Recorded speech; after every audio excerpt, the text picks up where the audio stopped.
अब देखते हैं कुछ टाइप्स और बचा हुआ है। देखते हैं बच्चों नेक्स्ट टाइप टाइप 8 का फर्स्ट क्वेश्चन क्या है। टाइप 8 का फर्स्ट क्वेश्चन दिया हुआ है, the dimensions of a field are 20 metre by 9 metre. मतलब एक डायमेंशन, एक रेक्टेंगुलर फील्ड है जिसकी लंबाई क्या है 20 मीटर, चौड़ाई क्या है 9 मीटर। अब दिया है कि गड्ढा खोदा गया 10 मीटर लंबा का, 4.5 मीटर चौड़ा, और गहरा कितना है वो 3 मीटर गहरा है। अब क्या किया गया कि उस गड्ढे से मिट्टी निकाल कर बाकी बचे हुए भाग में अच्छी तरीके से फैला दिया गया, मतलब इवनली फैला दिया गया, मतलब समान रूप से फैला दिया गया। बोला कि what will the rise in the height of the field as result of this operation. इस ऑपरेशन के बाद जो फील्ड था उसकी मिट्टी की ऊंचाई में कितना सेंटीमीटर या कितना मीटर की वृद्धि हुई। सिंपल सा इमेजिन कर पा रहे हो। मान लीजिए आपके पास एक रेक्टेंगुलर प्लॉट है, तो रेक्टेंगुलर प्लॉट में आपने क्या किया, एक जगह किसी पर्टिकुलर पोर्शन पे जाके व्हाटएवर किसी भी जगह पे उस फील्ड के अंदर आपने क्या किया, मतलब एक गड्ढा खोदा। गड्ढे का क्या है अपने पास, गड्ढे के बारे में दिया है, उसका डायमेंशन जो टोटल दिया हुआ है वो डायमेंशन क्या है 10 मीटर लंबा गहरा है और 4.5 मीटर चौड़ा है, और गहरा कितना है 3 मीटर गहरा है। तो दिया है कि उससे जो मिट्टी निकाला हमने बचे हुए भाग पर फैला दिया, तो जिसकी वजह से क्या हुआ कि मिट्टी की वजह से ऑब्वियसली हाइट में इंक्रीजमेंट होगा। तो कितना ऊंचाई का इंक्रीजमेंट हुआ, तो देखो बच्चों देखते हैं क्या। जैसे मान लीजिए ये दिस वन, ये रेक्टेंगुलर प्लॉट है, क्या था इसकी लंबाई चौड़ाई 20 × 9, तो इसका एरिया हो गया क्या, इसका एरिया हो गया 20 × 9, मतलब 180 आ गया इसका area, 180 metre square. Got it, 180 metre square. अब क्या दिया है क्वेश्चन में कि एक 10 मीटर एक गड्ढा खोदा गया, मान लो वो 10 मीटर लंबा है, 10 metre, this is the long, 10 metre long है, और इसकी चौड़ाई कितनी है, चौड़ाई दी गई है 4.5 मीटर, 4.5 मीटर, ये 10 मीटर, और ये गड्ढा कितना गहरा है, ये गड्ढा गहरा है अपने पास 3 मीटर, ये दिया हुआ है 3 मीटर गड्ढा गहरा, ये 3 मीटर अंदर खोदा गया। तो अब दिया हुआ है कि इससे जो मिट्टी निकला वो बाहर वाले पोर्शन पे फैला गया। मतलब क्या मैंने बताया था कि किसी भी चीज़ से, किसी भी क्वांटिटी को, इसका एरिया का कोई मतलब नहीं बनता, सिंपल सा है कि इसके अंदर से जितनी मिट्टी निकलेगी उसी की वजह से उसके इंक्रीजमेंट हुआ लेवल में, उसके जो लेवल में इंक्रीजमेंट हो रहा है, कुछ देर बाद मान लो इसका लेवल इतना इंक्रीज हो के आ गया, कुछ समय के बाद मान लो इस तरीके से डायग्राम बन गया। देखो ध्यान से देखा, दिस वन, मान लीजिए दिस वन, ये था पहले से ये खेत था, कह सकते हो। मैं दूसरा डायग्राम अगर बनाता हूं तो पहले से अपने पास ये खेत था एक। अब क्या हुआ, इसमें से जो ये पोर्शन से गड्ढा खोद कर निकाल दिया गया, इस पोर्शन से तो निकाल लिया गया। अब मिट्टी इससे जो खोद कर निकाला गया, मिट्टी इसके इस पोर्शन में फैलाया गया, इस पर मिट्टी तो है नहीं, मिट्टी यहाँ नहीं फैला क्योंकि ये तो गड्ढा खुद ही है। मिट्टी किससे फैलाया गया, इस पे फैलाया गया। तो अब क्या होगा, इस पे देखो इंक्रीजमेंट होगा, इसका वाटर, इसका लेवल जो है मिट्टी के लेवल में इंक्रीजमेंट हुआ।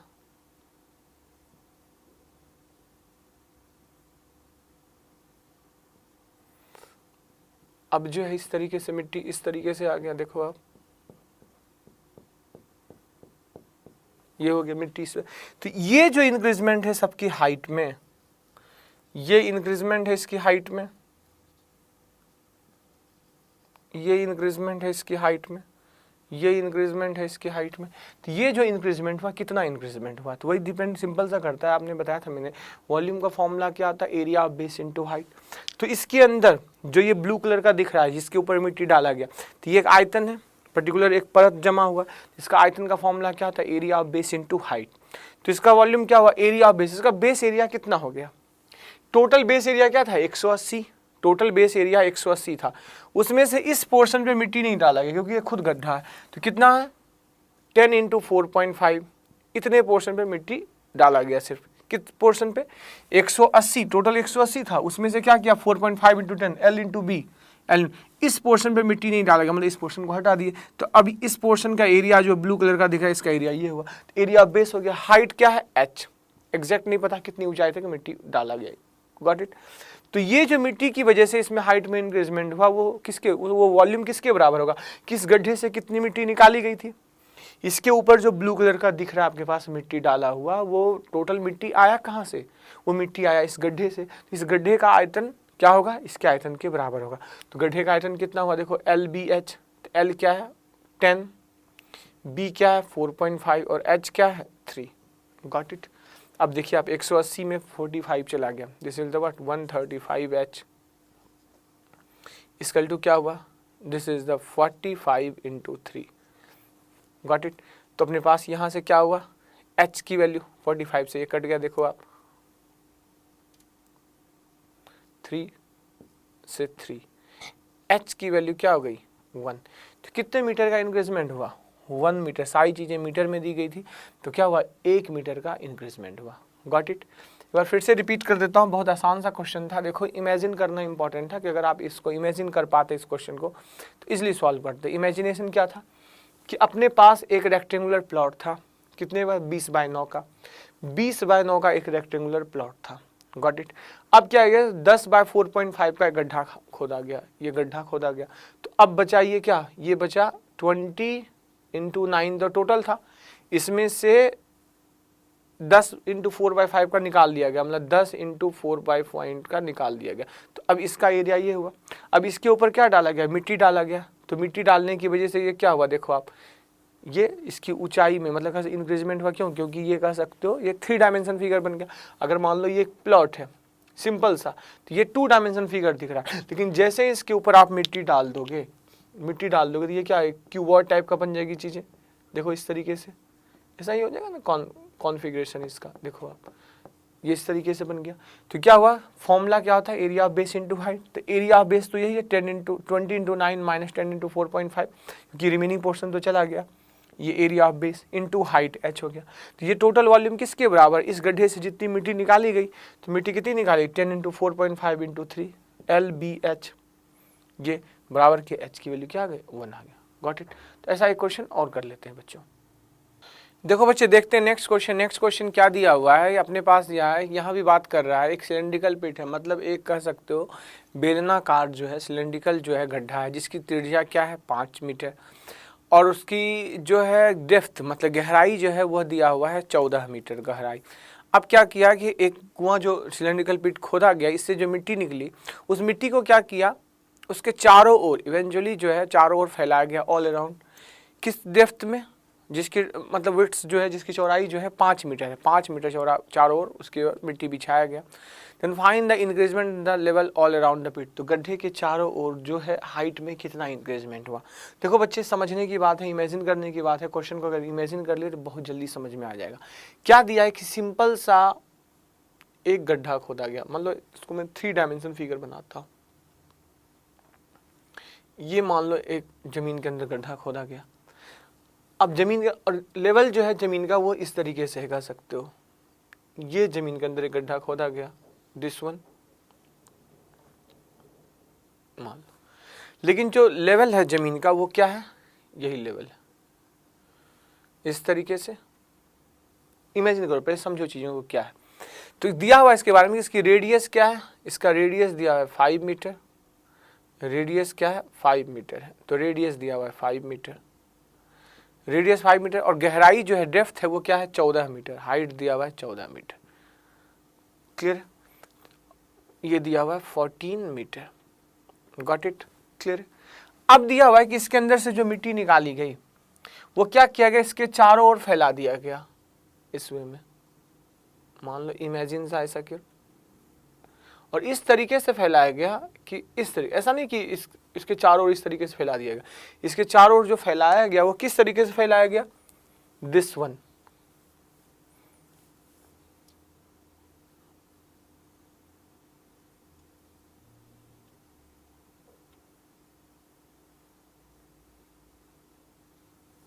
Got it.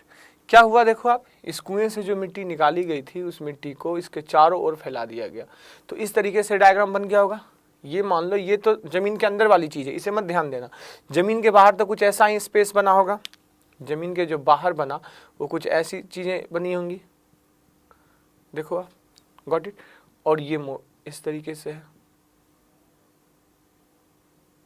इस तरीके से, और ये ब्लू कलर ये रहा, इस तरीके से फैला दिया गया। Got it. आप समझ पा रहे हो मेरे ख्याल से। मान लो कि ये गड्ढा है, गड्ढा जमीन में खोला गया, उससे मिट्टी निकाला और उसके चारों ओर धीरे धीरे फैलाते गए। तो ये कुएं का भी लेवल क्या होगा, इंक्रीज होने लगा। देखो आप दिस वन हो गया, ज़मीन से भी ऊंचा हो गया। आपने देखा होगा बचपन में गांव में इस तरीके से चीज़ें होती है, कुएं के चारों ओर क्या होता है, फैला होता है, ऊंचा होता है, कह सकते हो। तो इस तरीके से इससे मिट्टी निकाल के ही इसके चारों ओर चबूतरा बनाया गया, जिसको कह सकते हो हिंदी में जिसको बोलते हैं चबूतरा, इसके चारों ओर इस तरीके से बनाया गया। इस चबूतरे की जो चौड़ाई है वो कितनी दी गई है, वो दी गई है 5 मीटर। कितना दिया हुआ है, 5 मीटर चौड़ाई। इसकी भी चौड़ाई 5 मीटर दिया है। तो फाइंड द इंक्रीजमेंट, तो ये हाइट बताना है कि ये हाइट कितना होगा। गॉट इट, क्या बताना है कि ये हाइट कितना होगा। तो सबसे पहले क्या करते हैं, जैसे देखो कि एक्चुअली इस मिट्टी को निकाला गया, तो जो एक नया डायग्राम बन रहा है वो कैसा डायग्राम बन रहा है, जो एक नया डायग्राम बन रहा है वो ऐसा डायग्राम बन रहा है।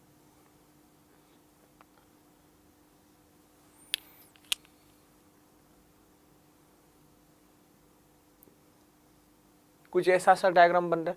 तो इसका आयतन कितना होगा, आपको क्या दिख रहा है, एक ऐसा फॉर्मूला बताया था, एक हॉलो सिलेंड्रिकल पोर्शन है जिसका वॉल्यूम का फॉर्मूला क्या था, पाई r1 square minus r2 square into h। If this one the what r1, if this will the r2। अगर ये r1 है, इसका रेडियस r1 है और इसका रेडियस r2 है, तो इसका वॉल्यूम का फॉर्मूला क्या हो जाएगा, वॉल्यूम का फॉर्मूला हो जाएगा पाई r2 square minus r1 square into क्या h। किसके वॉल्यूम का फॉर्मूला हो जाएगा, ये जो सॉलिड पोर्शन है, ये जो सॉलिड पोर्शन है इसी का ना, क्योंकि ये कुआं तो खाली है बीच में, इसके चारों ओर जो मिट्टी फैलाया गया ये सॉलिड पोर्शन है, इसका वॉल्यूम क्या होगा, पाई r2 square minus r1 square into h। Got it, मेरे ख्याल से समझ पा रहे होगे, इमेजिन कर पा रहे हो कि ये जो आयतन है ऑल अराउंड वो क्या हुआ, पाई r2 square minus r1 square into h। तो ये आयतन आया कहाँ से, ये मिट्टी कहाँ से आया, ये मिट्टी आया इस गड्ढे से जो खोद कर निकाला गया। मतलब इस गड्ढे का जो आयतन है, जो सॉलिड आयतन, इतना सा ही मिट्टी खोदा गया था, तो इसका आयतन इसके आयतन के क्या है, बराबर। दिख रहा है कि ये जो ब्लैक सा दिख रहा है, इस ये गड्ढा खोदा गया, इसका आयतन किसके बराबर, ऊपर जो रेड ब्लू सा दिख रहा है ये पोर्शन इसके आयतन के बराबर है। तो अब देखें इसका आयतन क्या हुआ, क्या होता है, पाई r स्क्वायर इंटू h 14 किसके बराबर है, ये बराबर है इसके पाई r2 स्क्वायर। r2 क्या है, ये 5 है, ये यहाँ से यहाँ तक 5 है और ये भी 5 है, तो मतलब ये टोटल क्या हो गया 10। तो 10 स्क्वायर माइनस, और ये r1, अगर मैं बोलूँ r2 की वैल्यू यहाँ क्या है 10, जबकि r1 की वैल्यू क्या है 5, तो ये क्या हुआ 5 स्क्वायर, पाई r2 square minus r1 square into h। ये h निकालना कि ये गड्ढा की ऊंचाई कितनी है। Got it. तो बच्चे देखो पाई से पाई कैंसिल हो गया, पाई से पाई कैंसिल हो गया, ये 25 25 को किससे मल्टीप्लाई किए 14 से, 250 और 100 कितना हुआ 350, 350 इसकल टू क्या हो गया अपने पास, देखो 100 में 25 75 इंटू क्या h, 25 3 जा और 25 से क्या कितनी बार में दिस वन। तो h की वैल्यू क्या हो गई 14/3 मीटर था सारी चीज़ें, तो 14/3 मीटर।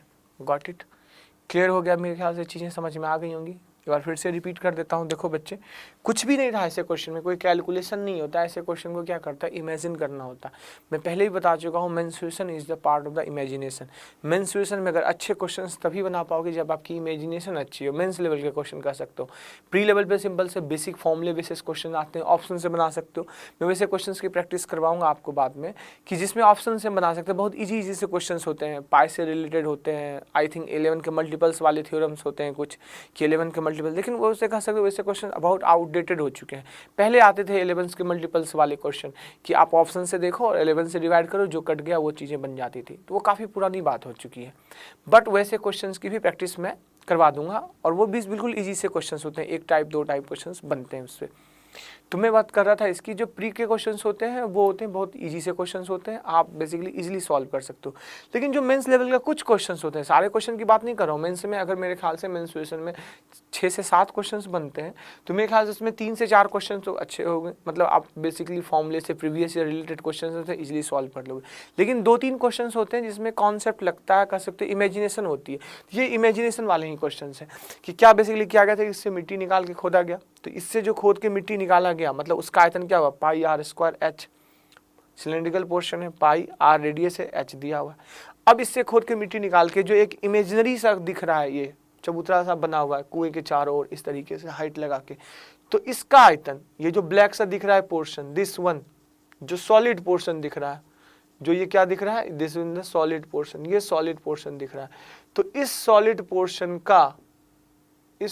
पोर्शन का जो आयतन होगा वो क्या होगा, तो क्या होता है पाई r2 square minus r1 square. तो यहाँ दिख रहा है भाई r2 क्या दिख रहा है, r1 दिख रहा है तो ये 5, और इसके बाहर भी ये ड्रिफ्ट बनाया गया 5, मतलब टोटल r2 की बात करें तो ये हो गया 10। तो पाई r2 स्क्वायर माइनस r1 क्या है, दिस विल द 5, ये दिया हुआ, ये 5 है, ये 5 है, तो r1 स्क्वायर इंटू क्या h, यही h की बात है, इसकी h की बात नहीं करेंगे, दिस वन, क्योंकि मिट्टी यहाँ डाला गया, सिर्फ मिट्टी के अंदर मिट्टी खोद के नहीं डाला जाएगा ना, यहाँ तो ऑलरेडी है। तो हो गया पाई r2 square minus r1 square into h। तो अपने पास h की वैल्यू हो गई क्या 14/3। गॉट इट, सिंपल सा इजी क्वेश्चन था। अब देखो बच्चे के देखते हैं नेक्स्ट क्वेश्चन।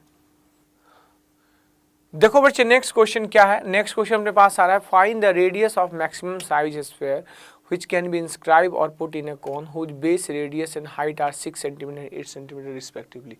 बच्चे क्या है, थोड़ा सा क्वेश्चन टफ है, कर सकते हो, बहुत ज़्यादा आसान भी नहीं है तो बहुत ज़्यादा टफ भी नहीं है, बट इसके फॉर्मूले भी कर सकते हो। फॉर्मूले बताने का मैं फॉर्मूले भी बता देता, लेकिन मैं फॉर्मूले नहीं बताना चाहता, मैं चाहता हूँ इसको डिराइव करके आपको दिखाऊँ।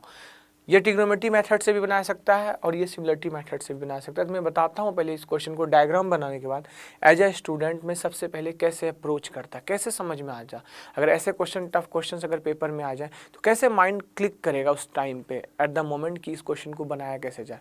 सॉल्यूशन इंपॉर्टेंट नहीं है, मैं बार बार बोलता हूँ, क्वेश्चन इंपॉर्टेंट नहीं होता है, इंपॉर्टेंट होता है फंडामेंटल, सारी चीज़ें इंपॉर्टेंट होता है, मैथड इंपॉर्टेंट होता है, टेक्निक। क्वेश्चन इंपॉर्टेंट नहीं होता कि बच्चे कॉपी में लिखते हैं VVI, दिस इज यार सर कहाँ किसकी बात कर रही हो, VVI क्वेश्चंस, कोई क्वेश्चंस इंपॉर्टेंट होते हैं, क्वेश्चंस को हम रटते हैं नहीं, हमें कॉन्सेप्ट इंपॉर्टेंट होता है। हाँ, इस कॉन्सेप्ट पे अगर क्वेश्चन आ जाए तो कैसे सॉल्व होगा, क्लियर। तो कॉन्सेप्ट पे ध्यान दो, क्वेश्चन पे मत ध्यान दो, क्वेश्चन के ऊपर मत लिखो VVI। इंपॉर्टेंट याद रखो कि हाँ ऐसे मैथड को इस तरीके से बना सकते हैं, ऐसे क्वेश्चन को इस मैथड से बना सकते हैं, क्लियर। तो अब देखो बच्चों इस क्वेश्चन को कैसे एज ए स्टूडेंट अगर मैं होता मैं सबसे पहले कैसे इमेजिन करता क्या कि दिया हुआ है कि एक स्फीयर को, एक गोले को एक शंकु के अंदर रखा गया। तो व्हाट अबाउट दिस, ये अपने एक शंकु बना लिया, इस शंकु के अंदर एक गोला रखा गया, एक गोले को प्लेस किया गया। तो व्हाट अबाउट दिस,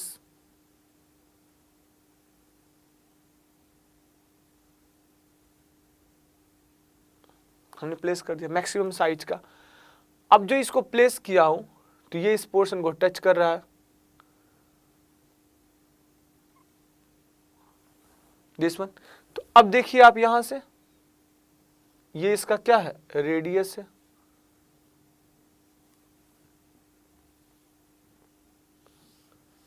क्या दिया इंफॉर्मेशन कि ये जो रेडियस है R, ये R दिया है अपने पास 6 सेंटीमीटर, और ये हाइट है H, ये H दिया हुआ 8 सेंटीमीटर। अब क्या इस गोले का सेंटर रहा होगा O, मान लो ये पॉइंट O हो गया, और हमें निकालना है इसका रेडियस।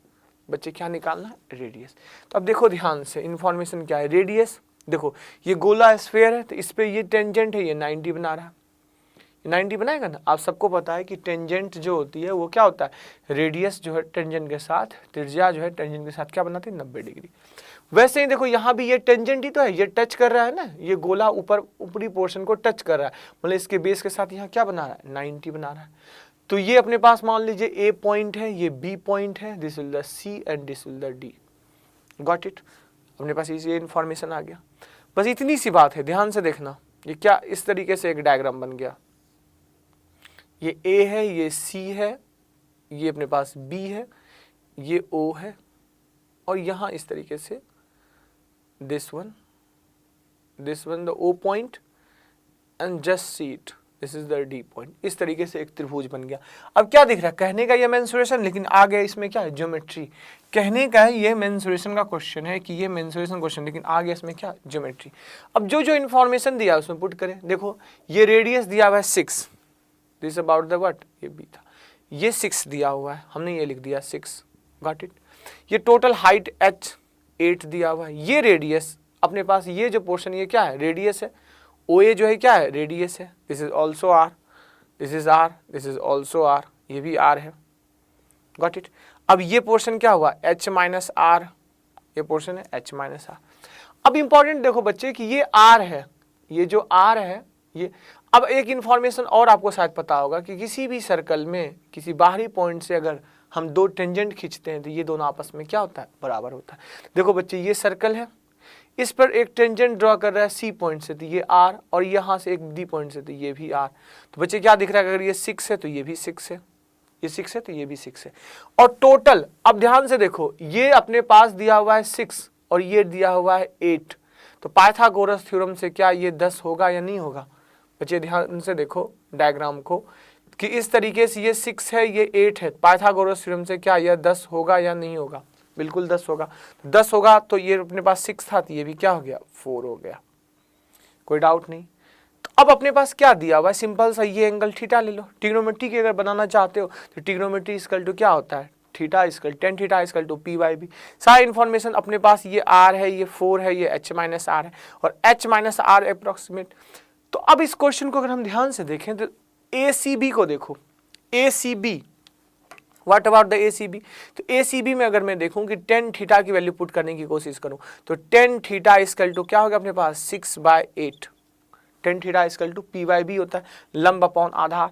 तो tan थीटा लंब अपॉन आधार, this is the A, this is the C, this is the B, और यह थीटा है, this is the C, this is the 8। तो tan थीटा इक्वल टू क्या होता है, लंब अपॉन आधार 6/8। Got it. अब दूसरे त्रिभुज की अगर मैं बात करूं, कौन से त्रिभुज की बात करूं, दिस वन, देखो आप, मैं इसकी बात कर रहा हूं, दिस वन, ये थीटा है, ये r है, ये 4 है। कौन सा, ODB को देखो, ODB दिख रहा है, क्या दिख रहा है, ODB। तो tan थीटा इक्वल टू क्या, P बाई बी। तो tan theta P by B, यहाँ भी tan थीटा क्या हो गया, यहाँ भी tan थीटा हो गया P बाई बी। तो P क्या है, R, B क्या है, 4। तो अब देखो दोनों से tan थीटा बराबर हुआ, जैसे 6/8 मतलब 2 3 जा 2 4 जा। तो क्या लिख सकते हैं यहाँ से मैं लिख सकता हूँ 3/4 इक्वल टू क्या, R/4। Got it. तो R की वैल्यू क्या हो गई, 3 आ गया। तो R की वैल्यू क्या आ गई, 3 आ गई।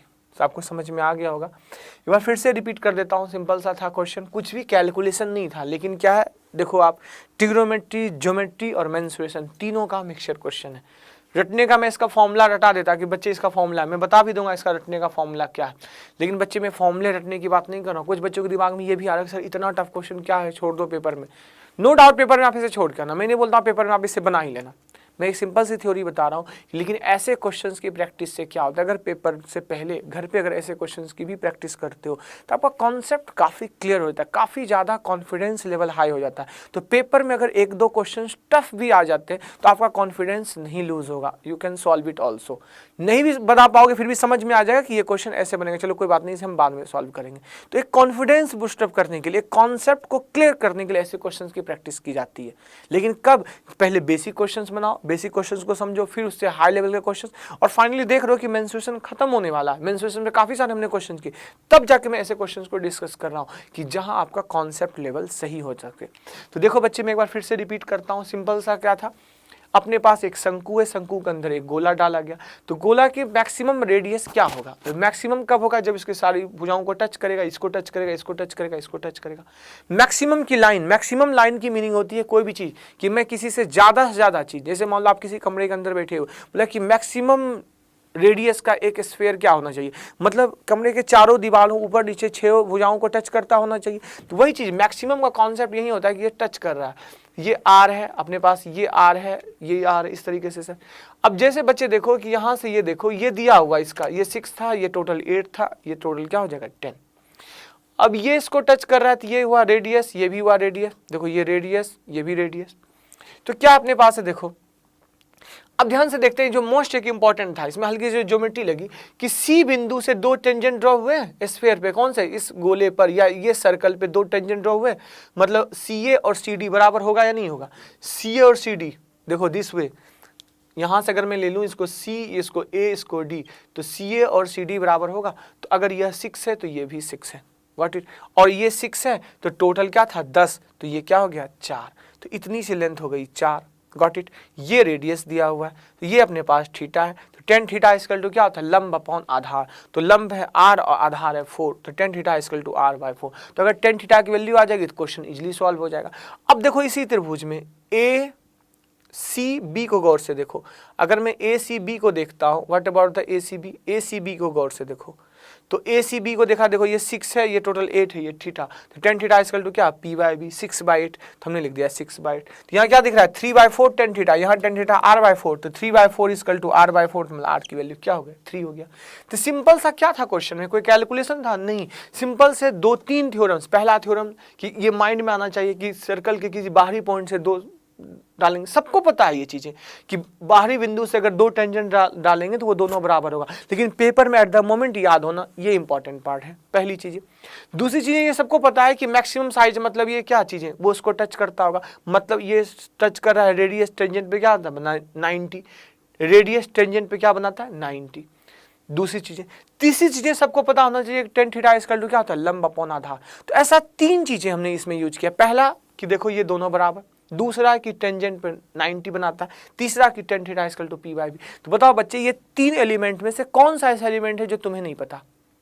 आपको तीनों एलिमेंट पता है, लेकिन फिर भी पेपर में ये क्वेश्चन टफ क्यों लगेगा, क्योंकि तीनों एलिमेंट को एक एट द पर्टिकुलर एक पॉइंट पे सोचना होता है कि हाँ इन तीनों को यूज करके इस तरीके से क्वेश्चन बनेगा। यही इंपॉर्टेंट है और यही चीज़ों को हमें डेवलप करना है। और ये डेवलपमेंट एक दिन में नहीं हुआ कि एक क्वेश्चन हमने करवा दिया और you can solve it also. ये डेवलपमेंट होगा धीरे धीरे, क्वेश्चंस की प्रैक्टिस करोगे, जितना ज़्यादा आप क्वेश्चंस की प्रैक्टिस करोगे उतना ज़्यादा बेनिफिट आपको होगा। किसी चीज़ का कोई लिमिट नहीं है। एक चीज़ इंपॉर्टेंट, किसी एक स्टूडेंट ने कहा था, कुछ सिलेक्टेड स्टूडेंट थे, बच्चे पूछते हमेशा ना कि कितने आवर्स पढ़ने चाहिए, कितने घंटे पढ़ने चाहिए। बच्चे ये पूछा जाता है ना कितने घंटे नहीं पढ़ने चाहिए, मतलब कौन सा ऐसा टाइम है। मैं आपसे पूछूं एज ए स्टूडेंट, अगर आप हो तो मैं आपसे ये पूछूं, बताओ अपने लाइफ का, अपने 24 आवर्स का कितने घंटे आप चाहोगे कि मैं नहीं पढूं। अगर लिमिटेशन एक चीज़ों की होती है तो आवर्स की मत बात करो, कितने घंटे। दिहाड़ी नहीं कर रहे हो, मजदूरी नहीं कर रहे हो कि हमें 6 घंटे काम करना है, 8 घंटे काम करते इतने पैसे मिलेंगे। आप अपने लिए वर्क कर रहे हो, सेल्फ वर्क कर रहे हो। इट मीन्स कि पर्टिकुलर जितना ज़्यादा से ज़्यादा एफर्ट डाल सकते हो एज अ रिक्वायरमेंट, मतलब जितनी आपकी बॉडी रिक्वायर्ड कर रही, लग रहा है कि हाँ इतने घंटे मैं स्टडी कर सकता हूँ, यू कैन। मतलब ऐसा नहीं कि आप 18 घंटे 24 घंटे में 18 घंटे और 20 घंटे स्टडी कर रहे हो और 2 दिन स्टडी करने के बाद आप बीमार पड़ गए, नहीं, इसका कोई बेनिफिट ही नहीं। रेगुलर स्टडी चाहिए। अगर आप 3 घंटे कर सकते हो 3 घंटे, 4 घंटे कर सकते हो 4 घंटे, 6 घंटे कर सकते हो 10 घंटे, डिपेंड ऑन यू। अब ये सोचोगे सर कितने घंटे करने के बाद हो जाएगा, आप ये बता दो, तो इसका कोई लिमिटेशन नहीं है कितने घंटे करने के बाद ये हो जाएगा। बहुत सारे बच्चे 3-3 4-4 घंटे भी स्टडी, वो डिपेंड करता है कि आपका बेस कहाँ तक स्ट्रांग है। अगर चीज़ें कहीं न कहीं बेस वीक है, मतलब आपको उनके साथ क्या होगा, वो स्टूडेंट जो 9, 10, +1, +2 ग्रेजुएशन में अच्छी तरीके से स्टडी किया तो ऑब्वियसली उसकी बेस सही रही होगी। आपने भी कुछ और स्टडी किया, मैं ये सब आप बेवकूफ़ हो, आपने स्टडी नहीं किया होगा, लेकिन पर्टिकुलर जो एसएससी के सीजीएल के लिए चाहिए, मैथ्स, रीजनिंग, इंग्लिश, उससे रिलेटेड उसने अच्छी तरीके से स्टडी किया होगा। जैसे मान लो 9-10 में जिस बच्चे ने अच्छी तरीके से मैथ पढ़ा होगा तो आई थिंक उसे इसमें प्रॉब्लम नहीं होगी। लेकिन इसमें 9-10 में जिसको मैथ में प्रॉब्लम थी, तो नो डाउट समय में बहुत ज़्यादा देर नहीं हुआ, अभी आप एफर्ट डाल सकते हो। क्लियर है? तो बच्चे मेरा मानना ये है कि खुद से मेहनत करो, सारी चीज़ें क्लियर हो जाएंगी। अब देखते हैं इसी बेसिस पे एक नेक्स्ट क्वेश्चन। देखो बच्चे नेक्स्ट क्वेश्चन क्या है, the base radius and slant height of conical vessel is 3 centimetre and 6 centimetre. एक कोनिकल वेसल एक शंकुआकार बर्तन है जिसकी त्रिज्या 3 सेंटीमीटर और अपने पास स्लैंट हाइट तिर्यक ऊंचाई इसकी 6 सेंटीमीटर दी गई है। बोल रहा है कि उसके अंदर कितना पानी होना चाहिए, how much water sufficient water in the vessel, ताकि जब उसमें एक स्फीयर डालें जिसकी त्रिज्या 1 सेंटीमीटर है तो वाटर क्या में वो टोटली इमर्ज हो जाए, मतलब टोटली वाटर में ऊपर से बाहरी भाग से क्या होता है प्लेस करें और जस्ट इमर्ज हो जाए, मतलब जस्ट उसको टच करें। तो जैसे देखो एक डायग्राम में बना रहा हूं बच्चे, मान लो ये एक वेसल है, इसमें कुछ पार्ट पानी रहा होगा, दिस वन,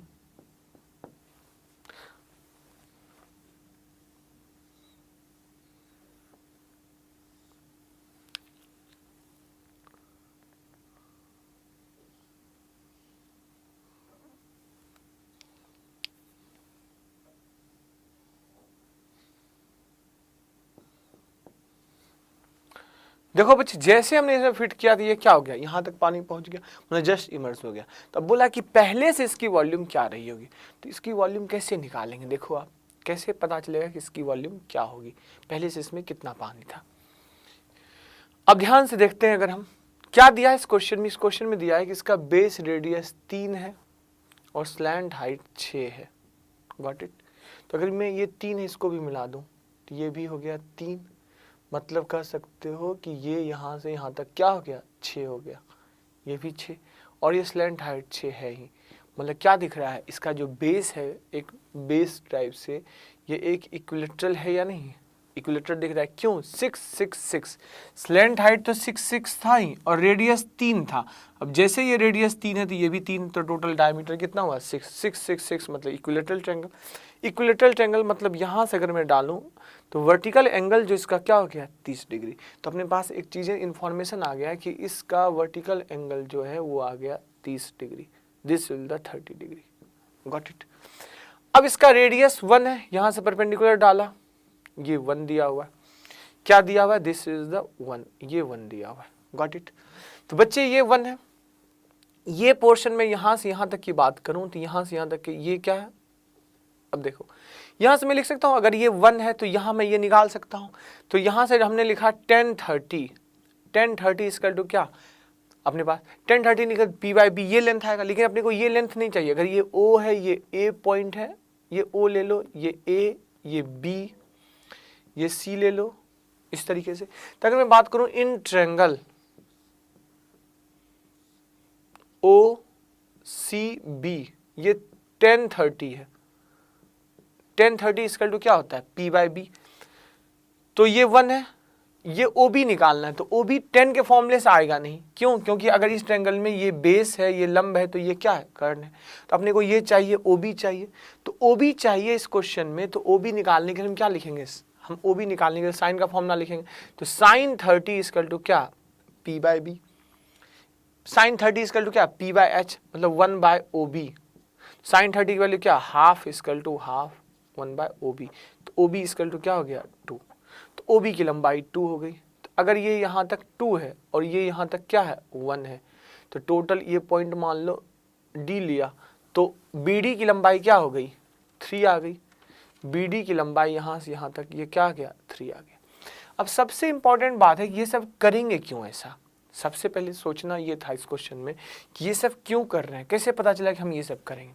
तो पहले मैं वो डिस्कस करता हूँ कि ये सब क्यों करेंगे। देखो बच्चों, अपने पास क्वेश्चन में क्या था, फिर कुछ देर के लिए इसे भूल जाओ, मान लो मैंने इसे मिटा दिया, भूल जाओ, रहने दो। मैं पहले ये बताता हूँ आपको कि ऐसा क्यों करते हैं। इसलिए करते हैं कि क्वेश्चन में ये दिया था कि इतना पार्ट पानी है, इसके अंदर जैसे हमने क्यूब डाला तो ये पानी का लेवल यहाँ तक पहुँच गया। तो पहले से एग्जैक्ट पानी क्या था। तो बच्चे जो ये वाटर में इंक्रीजमेंट हुआ है वो किसकी वजह से हुआ है, वो इंक्रीजमेंट हुआ है किसकी वजह से, स्फीयर की वजह से। मतलब अगर मैं बोल दूं कि अभी जितना इसका टोटल आयतन में से, इस टोटल आयतन जो अभी दिख रहा है इस क्यूब के अंदर, हम ऊपर की बात ही नहीं कर रहे हैं, हम इसकी बात ही नहीं कर रहे हैं, हम इसको मिटा देते हैं। मान लीजिए ये जो अपने पास दिख रहा है, ये एक्चुअल जो क्यूब दिख रहा है, तो हम उसकी बात ही नहीं कर रहे, मैं बात कर रहा हूँ सिर्फ यहाँ तक, जितना तक यहाँ तक अभी पानी फिल है, यहाँ तक जितना पानी फिल है।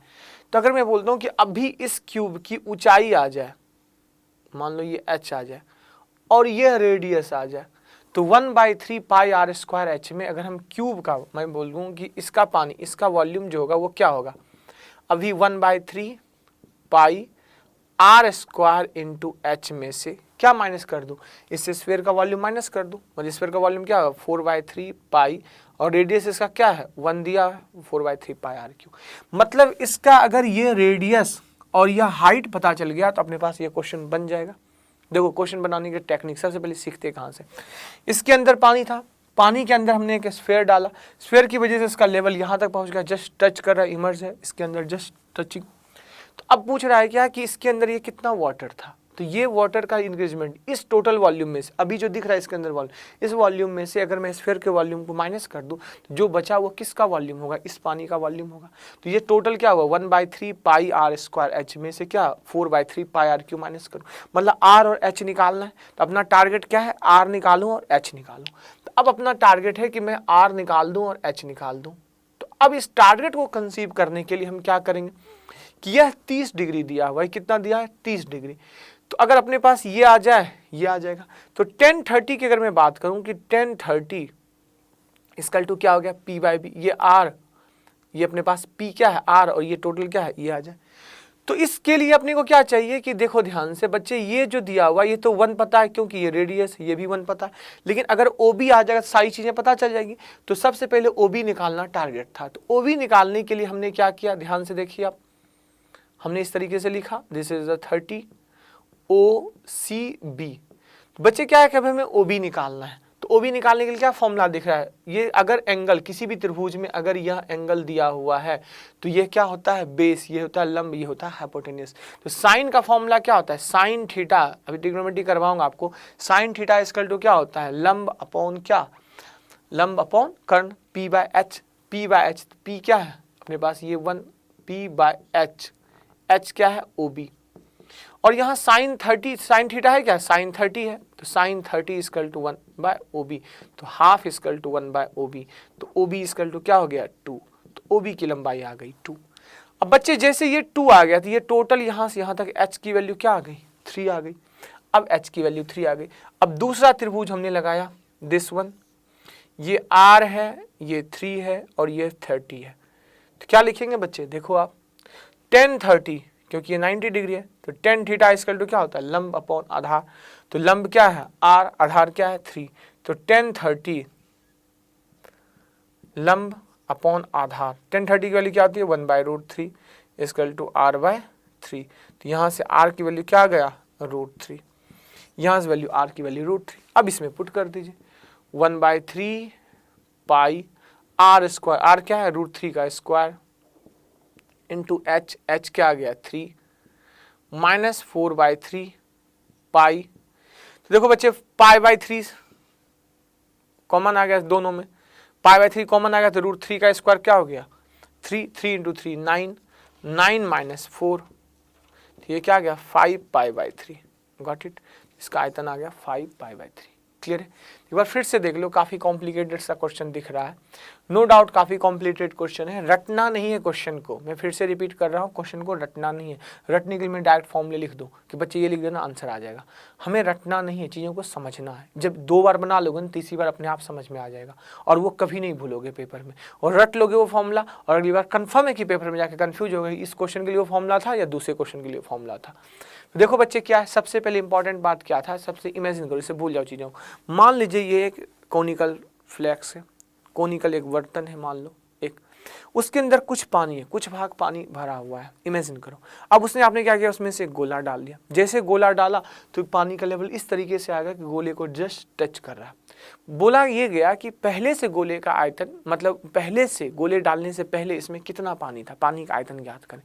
तो सबसे पहले ये जानना है कि इसका आयतन निकालने के लिए क्या करते हैं कि अगर अभी जो दिख रहा है, इस अपर पोर्शन की बात नहीं कर रहा मैं, लोअर पोर्शन की बात कर रहा हूँ, मैं सिर्फ बात कर रहा हूँ इसकी इतने से पोर्शन की, कि अगर इस आयतन में, इस वॉल्यूम में से अगर हम गोले का आयतन माइनस कर दें, ये गोला है, अगर गोले का आयतन माइनस कर दें तो जो बचेगा आयतन वो किसका होगा, पानी का बचेगा आयतन। तो 1/3 πr स्क्वायर H में 4/3 πr³ माइनस कर दो, क्योंकि इसका रेडियस 1 दिया हुआ था। तो 1/3 πr स्क्वायर H, तो ना तो इसका रेडियस पता है ना तो H पता है। रेडियस क्या है, ये रेडियस है और ये टोटल क्या है H है। तो अब देखें इसको निकालने के लिए हम क्या क्या करते हैं।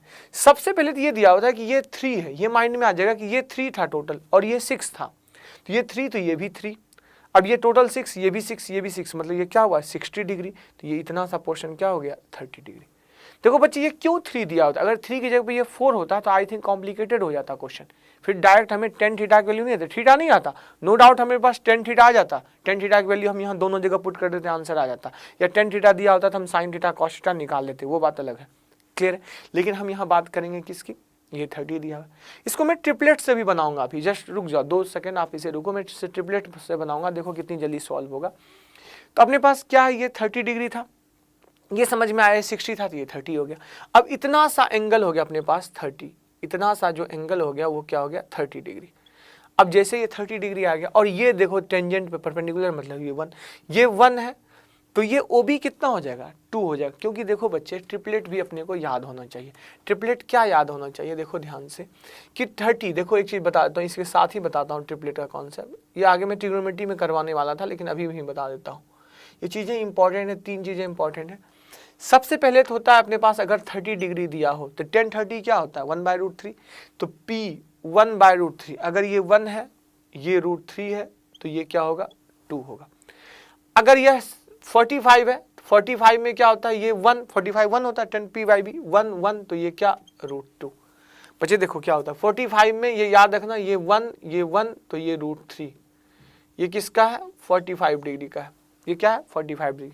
अगर 30 हो, 10 30 दिया हो तो ये 1, ये √3 और ये क्या होता है 2 होता है। और अगर 60 डिग्री दिया हो तो 10 60 क्या होता है, 10 60 होता है अपने पास √3, तो √3 मतलब ये √3, ये 1, तो ये क्या हो जाएगा 2। गॉट इट, ये चीज याद रखना।